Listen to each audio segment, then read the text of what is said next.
कविता एक विधवा औरत थी। उसका एक ही सहारा था, उसका बेटा तनय।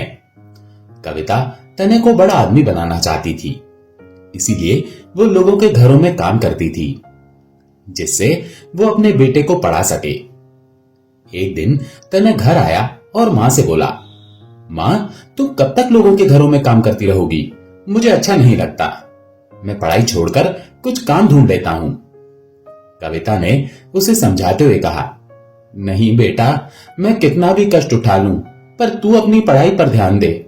भगवान ने चाहा तो तेरी अच्छी सी नौकरी लग जाएगी। मैं उसी दिन का इंतजार कर रही हूं। तनय हनुमान जी का भक्त था। वो दिन रात हनुमान जी की पूजा करता रहता था। एक दिन वो हनुमान जी के मंदिर में गया और बोला, बाबा, मां तो कुछ सुनती नहीं है। आप ही बताओ मैं क्या करूं? आप ही उन्हें समझाओ। वो बजरंगबली के सामने बैठकर बातें करता रहा। उसे विश्वास था कि बजरंगबली उसकी मां को समझा देंगे और वो तनय को काम करने के लिए इजाजत दे देगी। इसी तरह समय बीत रहा था। कुछ दिनों बाद तनय की पढ़ाई पूरी हो गई। उसके बाद तनय नौकरी ढूंढने लगा। वो सुबह उठकर हनुमान जी के मंदिर जाता, उसके बाद नौकरी की तलाश में निकल जाता। पूरा दिन घूमने के बाद वो निराश होकर घर वापस आ जाता था। एक दिन उसे उदास देखकर कविता ने कहा, बेटा, तू इतना परेशान क्यों है? आज नहीं तो कल नौकरी लग ही जाएगी। बजरंगबली सब ठीक कर देंगे। ये सुनकर तनय ने कहा, मां, मैं चाहता हूं कि तुम काम न करो, लेकिन अब मुझे नौकरी नहीं मिल रही। यदि कुछ दिन और ऐसा ही चला तो मैं नौकरी की तलाश छोड़कर मजदूरी करना शुरू कर दूंगा। तब कविता बोली, नहीं बेटा, तू ऐसा बिल्कुल नहीं करेगा। तू कोशिश करता रहे, सब ठीक हो जाएगा। अगले दिन तनय फिर नौकरी की तलाश में जा रहा था। तभी उसे उसके पुराने स्कूल के मास्टर जी मिल गए। उन्होंने तनय से कहा, बेटा, कहां जा रहे हो? मैं तो तुम्हारे घर जा रहा था।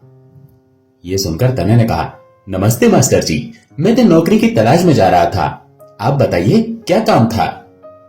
मास्टर जी ने कहा, बेटा, रामपुर गांव में एक मास्टर जी पढ़ाते थे। वे अब रिटायर्ड हो गए हैं। उनकी जगह नए मास्टर जी आने वाले थे, लेकिन वे नहीं आ पाए। यदि तुम कल से 3 दिन तक उनकी जगह पढ़ा सको तो मैं हेड मास्टर जी से कहकर तुम्हारी नौकरी पक्की करवा सकता हूं। सरकारी नौकरी है। तुम्हारी मां की परेशानी देखकर मैंने बात की है, लेकिन मेरी बात खराब नहीं होनी चाहिए। तुम्हें समय पर जाना होगा और बच्चों को अच्छे से हिंदी पढ़ानी होगी। यह सुनकर तनय बहुत खुश हुआ। उसने कहा, आपका बहुत धन्यवाद मास्टर जी, लेकिन वहां 3 दिन ही क्यों पढ़ाना है? तब मास्टर जी ने कहा, वहां और भी अध्यापक आएंगे। जो भी 3 दिन अच्छे से पढ़ा लेगा उसकी नौकरी पक्की हो जाएगी। तनय ने मास्टर जी को धन्यवाद दिया और घर आकर यह खबर मां को सुनाई। कविता उसकी बात सुनकर बहुत खुश हुई। तनय ने बजरंगबली के सामने बैठकर प्रार्थना की, हे बाबा, मुझे ये नौकरी दिलवा दीजिए। मैं जीवन भर आपकी सेवा करता रहूंगा। ये कहकर वो बजरंगबली का ध्यान करने बैठ गया और उनका गुणगान करने लगा। अगले दिन स्कूल में हेड मास्टर जी के सामने एक सुंदर नौजवान खड़ा था। तनय ने अपना परिचय दिया और हेड मास्टर जी ने उसे बच्चों को पढ़ाने के लिए भेज दिया। कक्षा में जाते ही बच्चों ने अपने नए मास्टर जी को नमस्ते की, तो मास्टर जी ने कहा, बच्चों, नमस्ते नहीं कहते, राम राम कहा करो। इससे भगवान राम तुम्हारे सारे काम बना देंगे और सामने वाला भी खुश हो जाएगा। बच्चों को नए मास्टर जी बहुत अच्छे लगे। वे सारे दिन भगवान राम का चरित्र उन्हें सुनाते रहे। रामायण की चौपाइयां बच्चों को याद कराते रहे। इसी तरह 3 दिन बीत गए। तीसरे दिन हेड मास्टर जी कक्षा में आए। उन्होंने बच्चों से पूछा, बच्चों, नए मास्टर जी ने क्या पढ़ाया? एक बच्चे ने कहा, राम राम मास्टर जी। उसके बाद बच्चे ने रामायण की चौपाइयां सुनाई, भगवान राम का गुणगान किया। यह सुनकर हेडमास्टर जी ने कहा, अरे, मास्टर जी ने तो कमाल कर दिया। इतना तो हम कई वर्षों में नहीं सिखा पाते, जितना आपने 3 दिन में सिखा दिया। आपकी नौकरी पक्की हो गई। मैं आपके मास्टर जी के हाथ से चिट्ठी भिजवा दूंगा। आप अपना सामान लेकर आ जाना। अगले दिन मास्टर जी ने तनय का दरवाजा खटखटाया। तनय ने दरवाजा खोला तो सामने मास्टर जी खड़े थे। तनय उन्हें लेकर घर के अंदर आया। तनय ने मास्टर जी से कहा, मास्टर जी, मैं माफी चाहता हूं, मां बहुत बीमार थी, इसलिए इन्हें इस हाल में छोड़कर मैं नौकरी के लिए नहीं जा सका। ये सुनकर मास्टर जी चौंक गए। ये तुम क्या कह रहे हो? उस स्कूल के हेड मास्टर ने मुझे ये चिट्ठी दी है और तुम्हारी नौकरी पक्की हो गई है। उन्होंने कहा कि तुम्हारे भेजे हुए मास्टर जी ने तो बच्चों को इतना अच्छा पढ़ाया जो आज तक कोई नहीं पढ़ा सका। तब तने ने कहा, लेकिन मैं तो वहां गया ही नहीं, मैं तो यहीं घर पर ही था। मास्टर जी ने कहा, लेकिन वे तो कह रहे थे कि तुमने बच्चों को राम नाम की दीक्षा दी है। एक एक बच्चे को रामायण की चौपाइयां पढ़ा दी जो वे कभी भूल नहीं पाएंगे। जब तुम नहीं गए तो वहां पढ़ाने कौन गया था? तुम्हारी नौकरी तो पक्की हो गई। ये सुनकर तनय रोने लगा। उसने कहा, मेरे बजरंग बली मेरी जगह पढ़ाने पहुंच गए।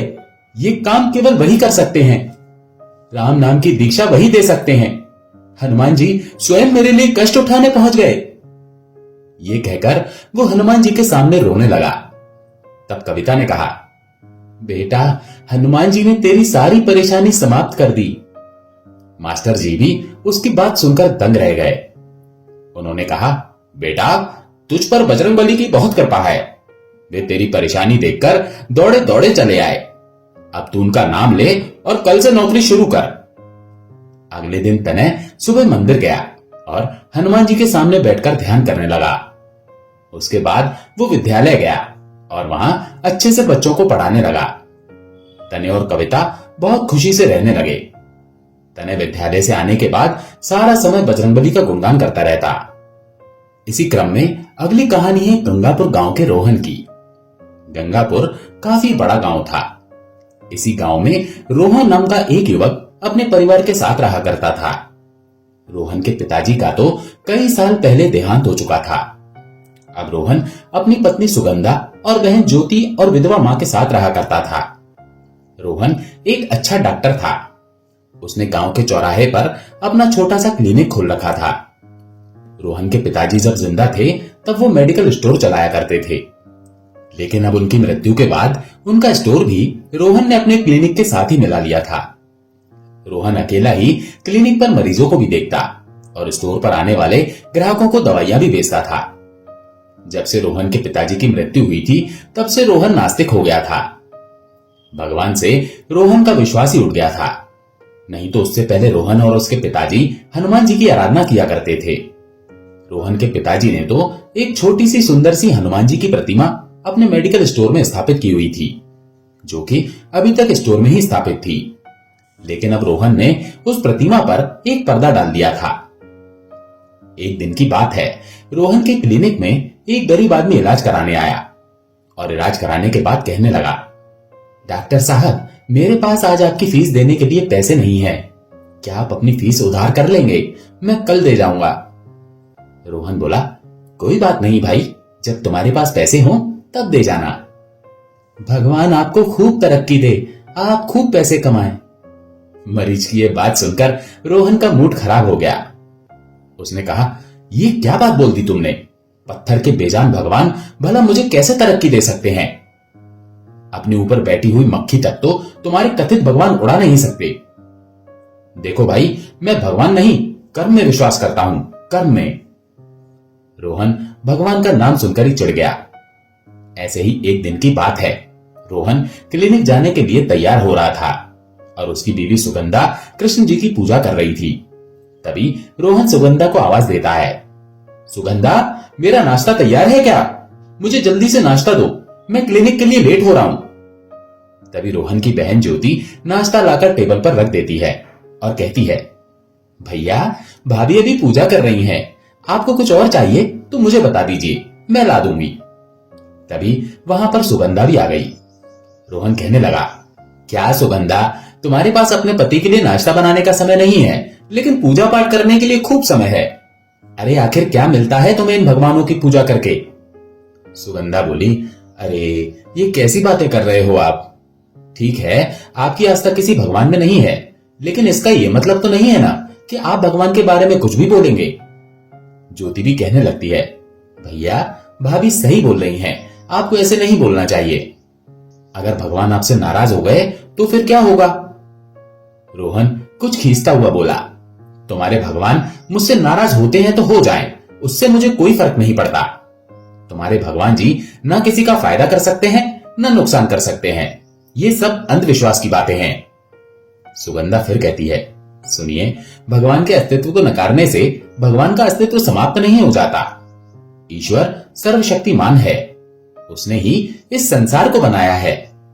ईश्वर ही हम सबको संसार में पैदा करता है और वही हमारी रक्षा करता है। रोहन कहता है, अच्छा, भगवान ही सबकी रक्षा करते हैं, तो जरा बताओ उस समय तुम्हारे भगवान कहां थे जब मेरे पापा हार्ट फेल हो जाने से मर रहे थे? पता है तुम्हें मैंने भगवान से कितनी प्रार्थना की थी, तो उन्होंने मेरे पापा की रक्षा क्यों नहीं की? सुगंधा बोली, अब मैं आपको कैसे समझाऊं?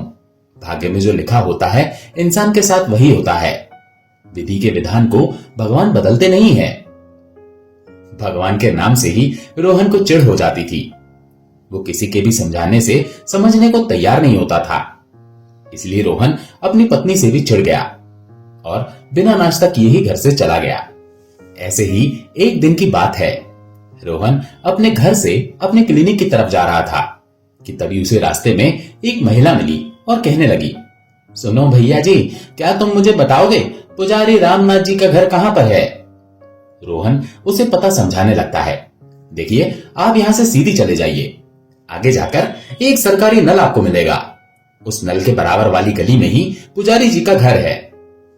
महिला कहने लगी, देखो भैया, मैं बहुत देर से पुजारी जी का घर ढूंढ रही थी, लेकिन मुझे मिल ही नहीं रहा था। तुमने मुझे सही पता बताकर मेरी परेशानी दूर कर दी। भगवान तुम्हारा भला करे। भगवान तेरा धन्यवाद। ये बात सुनकर तो रोहन फिर चिढ़ गया। अरे वाह, तुम्हें पता मैंने बताया है और धन्यवाद भगवान को दे रही हो। भगवान को धन्यवाद देना था तो पता भी अपने भगवान से ही पूछ लेती ना। ये बोलकर रोहन आगे बढ़ गया। वो महिला मन में सोचने लगी, बड़ा ही अजीब आदमी है ये, भगवान को धन्यवाद देने पर कैसे चिढ़कर चला गया। ऐसे ही एक दिन की बात है। रोहन अपने मेडिकल स्टोर पर एक ग्राहक की दवाइयां निकाल रहा था। तभी एक धार्मिक संस्था के कुछ लोग चंदा इकट्ठा करने के लिए रोहन के पास आए और कहने लगे, रोहन बाबू, हनुमान जी का मेन गेट बहुत ही जर्जर हो रहा है, गेट की मरम्मत करवानी है, हनुमान जी के नाम पर कुछ चंदा हमें दे दीजिए। रोहन उनसे बोला, देखिए, गरीबों की मदद के लिए या समाज की भलाई के कामों के लिए मैं चंदा दिल खोलकर देता हूं, लेकिन किसी भगवान के लिए चंदा नहीं दूंगा। ये सुनकर उनमें से एक व्यक्ति बोला, डॉक्टर साहब, तुम्हारे पापा तो हनुमान जी के बहुत बड़े भक्त थे, लेकिन तुम ये कैसी बातें कर रहे हो? क्या हो गया है तुम्हें? अरे भाइयों, ये डॉक्टर नास्तिक हो गया है, नास्तिक। भगवान के बारे में उल्टी सीधी बातें करने लगा है ये। चलो इसकी दुकान से चलो, आगे चलते हैं। सारे लोग वापस चले गए। फिर थोड़ी देर बाद शाम हो गई और अचानक ही मौसम भी खराब हो गया, लाइट भी चली गई। रोहन सोचने लगा, अरे आज ये मौसम अचानक खराब कैसे हो गया? ऊपर से लाइट भी चली गई है, मोमबत्ती जला देता हूं। रोहन मोमबत्ती जलाकर अपने स्टोर में बैठ गया। फिर हल्की हल्की बारिश शुरू हो गई। तभी एक 11-12 साल की गरीब सी लड़की रोहन के स्टोर में आकर कहने लगी, अंकल, मेरी माँ को अस्थमा है, उनकी सांस आज बहुत फूल रही है, आप कोई अच्छी सी दवाई दे दो। रोहन बोला, अच्छा, पीने का एक सिरप दे देता हूं, दिन में 2 बार पिलाना, आराम आ जाएगा। लड़की बोली, ठीक है, दे दीजिए। जैसे ही रोहन दवा लेने के लिए रैक की तरफ पलटता है, हवा का एक झोंका आया जिससे मोमबत्ती बुझ गई। थक तेरे की, मोमबत्ती भी बुझ गई। फिर रोहन ने अंधेरे में ही टटोल कर एक सिरप उठाया और उस लड़की को दे दिया। लड़की वो सिरप लेकर चली गई। फिर थोड़ी देर बाद लाइट आ गई। अचानक ही रोहन की नजर उस खाली जगह पर पड़ी जहां से सिरप उठाकर उसने उस लड़की को दिया था, और फिर रोहन घबरा गया। अरे ओ नो, मुझसे इतनी बड़ी मिस्टेक कैसे हो गई? मैंने अंधेरे में उस लड़की को अस्थमा की जगह खटमल मारने वाली दवाई दे दी। उसकी मां तो उसे पीकर मर जाएगी। अब मैं क्या करूं? मैं तो उस लड़की को जानता भी नहीं, वो कहां रहती है? मुझे तो यह भी नहीं पता, नहीं तो मैं उसके घर जाकर अपनी गलती सुधार लेता। अब क्या करूं मैं? मैंने इतनी बड़ी लापरवाही क्यों की? मुझे दवाई देने से पहले चेक तो करना चाहिए था। आज मेरी गलती से उस बेचारी लड़की की मां मर जाएगी। मैं क्या करूं? अब क्या करूं? रोहन को अपनी लापरवाही पर अपने ऊपर गुस्सा आ रहा था। पश्चाताप के कारण रोहन की आंखों से टप टप आंसू बहने लगे। दुविधा और बेचैनी रोहन को बुरी तरह सताने लगी। तभी रोहन के अंतर्मन में उसके पिताजी की आवाज आने लगी। क्या हुआ मेरे बेटे? तू तो बहुत समझदार और हौसले वाला इंसान है, फिर आज तू घबरा क्यों रहा है? रोहन मन में ही पिताजी को सारी बात बता देता है। तो उनकी आवाज कहती है, रोहन तू घबरा मत मेरे बेटे, बजरंगबली की महिमा अपरंपार है। हनुमान जी तो संकट मोचन है, वो सभी के कष्ट दूर करते हैं। तुम सच्चे मन से हनुमान जी को पुकारो, उनसे इस कष्ट को दूर करने की प्रार्थना करो। मुझे पूरा विश्वास है मेरे संकट मोचन हनुमान जी तुम्हारे यह संकट अवश्य हर लेंगे। रोहन बोला, लेकिन पापा मैं तो नास्तिक हो चुका हूं, मुझे तो किसी भी भगवान में विश्वास ही नहीं रहा, फिर भला हनुमान जी प्रार्थना कैसे सुनेंगे?